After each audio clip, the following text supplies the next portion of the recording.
Hey everybody, I'm John Rourke, Editor-in-Chief of Phoenix Home and Garden Magazine. We're here again at the Arizona Fine Art Expo for its 20th year.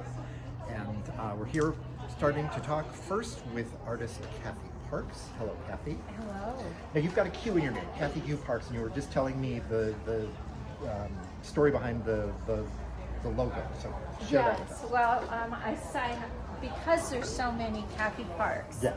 A number of years ago, I started to use the brand that my family's ranch used was the Rocking Q.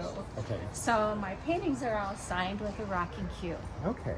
There's a lot of Kathy Parks out there, but none like Yes. you. Now you live in Tucson, correct? Actually, I was born in Tucson and Tucson. raised in Tucson, but I live in Phoenix now. Phoenix, okay. And you work in acrylics, is that correct? Primarily? Yes, I work primarily in acrylics. Okay, but I can see you do some sculpture work as well. Oh, I do some just fun little sculptures out of plaster cloth material that you use for cast. Oh, interesting. Yeah. Okay, I'm sure there's a story there. So your work is very happy. We talked a little bit about that a few minutes ago. And talk to us, first of all, how long have you been painting? Oh, I've been painting probably 30 years. Okay, and how did that start? Were you always an artist, or did it just... No, I wasn't always an artist, and this is a tribute to high school art teachers. Here, yes.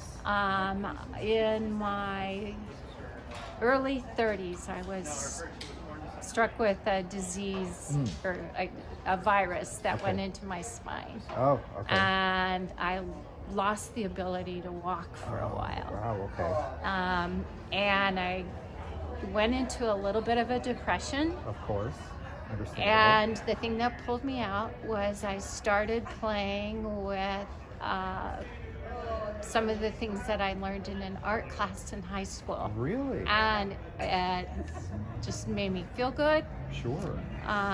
Some people bought some of my work, and it opened a new door for me. Okay. And you know, when they say, what's the saying, when one door is closed, another door opens. Which It that was is so very true. true for me. Okay, that's fantastic. So, has your work evolved over the years?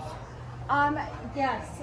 Well, my work's I've always had an element of either family or happiness. That's always been very important to me. Nature.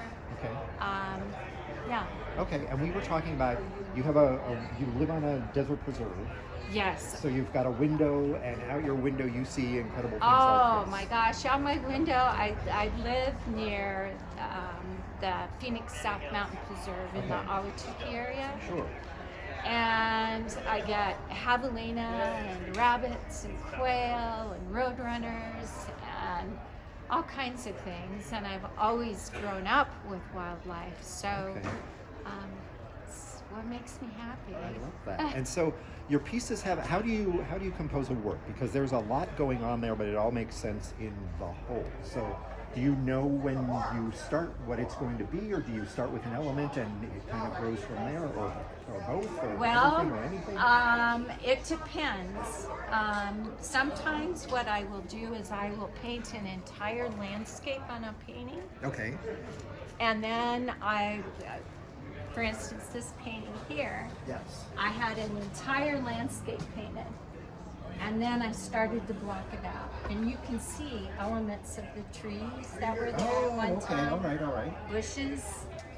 And then I go back and I block out.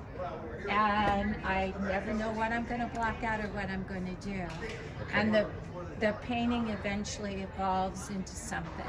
That's really fascinating, because I didn't see that in it until you pointed it out. So it's kind of like an underpainting, and then there's elements on top of it, and there's a lot of also like negative, positive space, because here where you created this bird, the landscape is kind of shrinking. Right.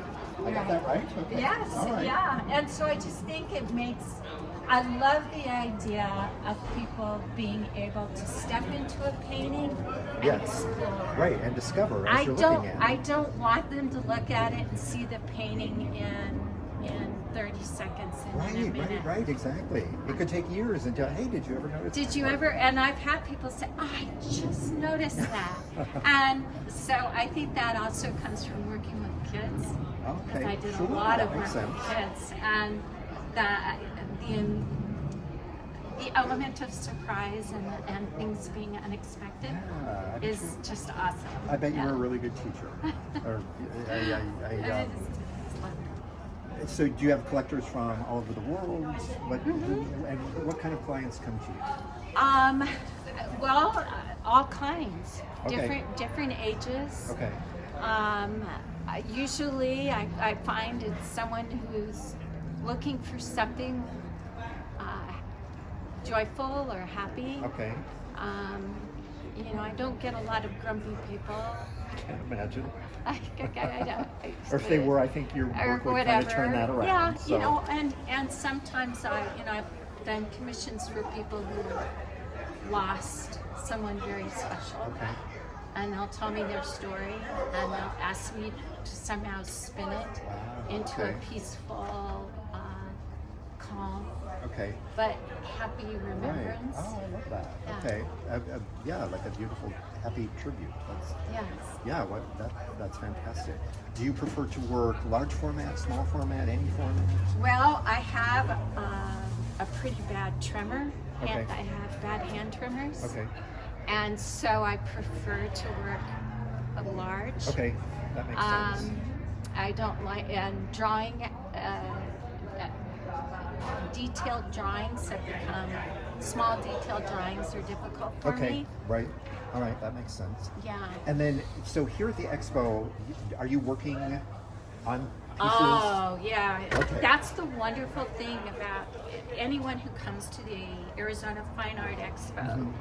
Is that you will find artists working, and you can ask questions. We're all willing to share whatever knowledge or whatever we can with anyone. And it's also like going to an intensive art boot camp. Okay. Because there's so many artists here, So and different. we And help so- each other, we critique one another. I love it. It's just so much fun. And you've been Yeah. here for a number of years, so it must be like family coming back every year. And just Absolutely. reconnecting. It's my 8th year, Fantastic. and we all help each other, I love that. and it is like family. Okay. Yeah. And then, so when you're here and you're working on a piece, what is that like? Are you nervous? Does that empower you? What is that like to have people watching you create? In the beginning, I'll admit it was difficult for me because most artists were used to working By in a yourself. studio all by In the ourselves, quiet. very isolated. But what happens is people will get curious, and so then they'll ask questions, and that kind of opens you up, and it's become a much easier thing to Okay. do, and people are kind, and I've never had anyone come up and just tear into what I was doing and just make me feel absolutely No, they horrible. wouldn't. They wouldn't do that. Well, but I Right. mean, You and never so know. it You never know. so that kind of eases the tension to make you feel a little more comfortable. Okay. How many pieces do you have here on display? Would you say? Do you know?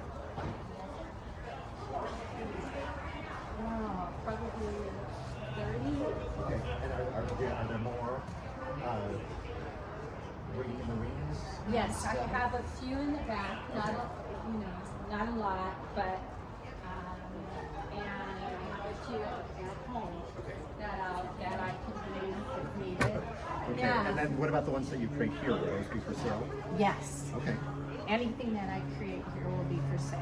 And usually what happens is when one sells, I'll have one in the back to replace it, and then I'll quickly work on another piece or another commission or something. Yeah. All right. Well, thanks for chatting with us Thank today. you. What I a so pleasure. appreciate It was so it. much fun to meet you. And again, we're here at the Arizona Fine Art Expo, and it runs through March 24th. Again, there's 2 tickets, adults, and there's a different ticket price for seniors and active military. You buy your ticket once, and then you can keep coming back the entire time. So that's fantastic. So come and meet Kathy. Come and meet all the other artists. Whether you're a collector or just want to see some incredible art and art being created, this is the place to see it.